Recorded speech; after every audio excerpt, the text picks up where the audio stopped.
process unfold. I didn't want anyone to say that I interfered. I said I would hold my tongue, and I have, making only limited comments. It has been a hard and a painful period for me and my family, especially as others feed ugly stories to the press. But I cooperated with the review, and I can now finally share the truth. My attorney, who is a non-political former federal prosecutor, has done a response to each allegation, and the facts are much different than what has been portrayed. That document is available on my website. If you are interested, please take the time to read the facts and decide for yourself. First, I want you to know directly from me that I never touched anyone inappropriately or made inappropriate sexual advances. I am 63 years old. I've lived my entire adult life in public view. That is just not who I am, and that's not who I have ever been. There is one complaint that has been made that bothered me most. That was a complaint made by a young woman, Charlotte Bennett, who worked in my office. And it's important to me that you fully understand the situation. Charlotte worked in my office last year as an assistant. She was smart, talented, and eager to learn. She identified herself to me as a survivor of sexual assault. She said that she came to work in my administration because of all the progress we had made in fighting sexual assault. She talked about the personal trauma that she endured and how she was handling it. I could see how it had affected her. I could see her pain. People now ask me, why was I even talking to this young woman if I knew she was dealing with such issues? Why did I even engage with her? That is the obvious and fair question, and one I have thought a lot about. The truth is that her story resonated deeply with me. I had heard the same story before, with the same ugliness, the same injustice, the same damage. Not only had I heard the story before, I had lived with the story before. My own family member is a survivor of sexual assault in high school. I have watched her live and suffer with the trauma. I would do anything to make it go away for her, but it never really goes away. I spent countless days and nights working through these issues with her and therapists and counselors. I'm governor of the state of New York, but I felt powerless to help and felt that I had failed her. I couldn't take the pain away. I still can't. And this young woman brought it all back.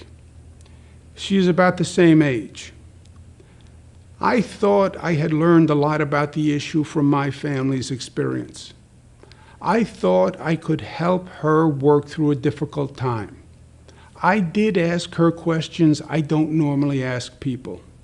I did ask her how she was doing and how she was feeling.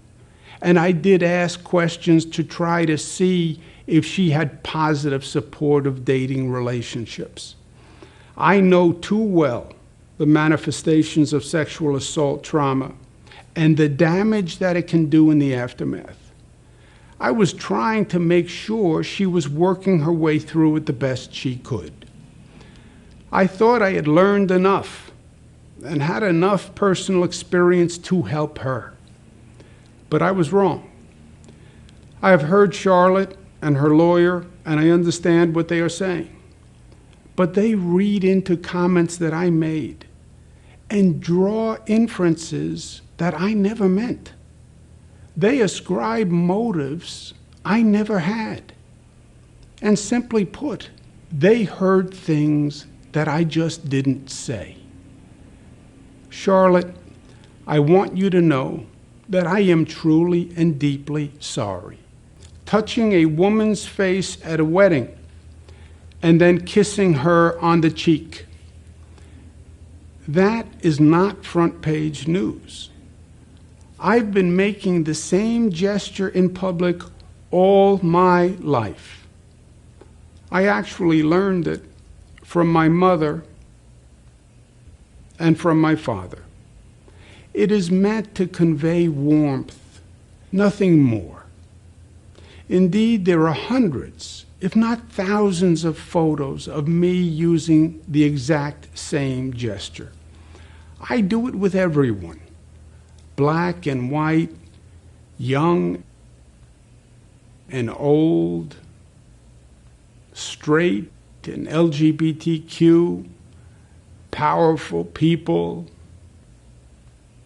friends, strangers, people who I meet on the street. After the event, the woman told the press that she took offense at the gesture. And for that, I apologize. Another woman stated that I kissed her on the forehead at our Christmas party and that I said, "Ciao, Bella." Now, I don't remember doing it, but I'm sure that I did. I do kiss people on the forehead. I do kiss people on the cheek. I do kiss people on the hand. I do embrace people. I do hug people, men and women. I do on occasion say, "Ciao, Bella." On occasion, I do slip and say sweetheart or darling or honey. I do banter with people. I do tell jokes, some better than others. I am the same person in public as I am in private. You have seen me do it on TV through all my briefings and for 40 years before that. I try to put people at ease. I try to make them smile. I try to connect with them. And I try to show my appreciation and my friendship. I now understand that there are generational or cultural perspectives that, frankly, I hadn't fully appreciated. And I have learned from this. Now, the state already has an advanced sexual harassment training program for all employees, including me. But I want New York State government to be a model of office behavior. And I've brought in an expert to design a new sexual harassment policy and procedures, and to train the whole team, myself included. I accept responsibility, and we are making changes. Other complaints relate to the work environment. Now, I have always said my office is a demanding place to work, and that it is not for everyone. We work really, really hard. My office is no typical 9-to-5 government office. I don't want it to be. The stakes we deal with are very high, sometimes even life and death.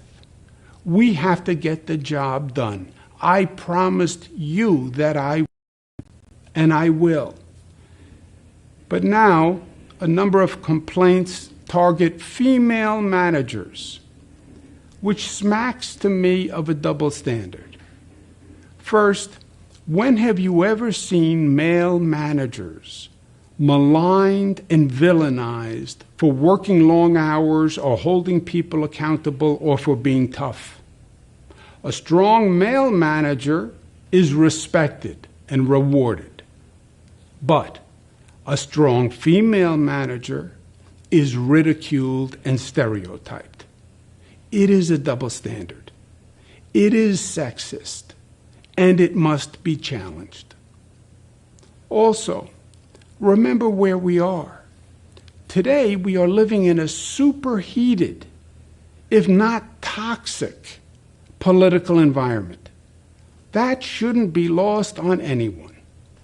Politics and bias are interwoven throughout every aspect of this situation. One would be naive to think otherwise, and New Yorkers are not naive. I understand these dynamics. My father used to say, God rest his soul, that politics is an ugly business. As usual, he was right. But for my father and for me, it's worth it, because despite it all, at the end of the day, we get good things done for people. And that is what really matters. And for those who are using this moment to score political points or seek publicity or personal gain, I say they actually discredit the legitimate sexual harassment victims that the law was designed to protect. My last point is this. I say to my daughters all the time that as complicated as life gets is as simple as life is. My job is not about me. My job is about you. What matters to me at the end of the day is getting the most done I can for you. And that is what I do every day. And I will not be distracted from that job. We have a lot to do. We still have to manage the COVID beast. It is not dead yet. It's not over. We then have to reopen and reimagine our state, because our future is going to be what we make it.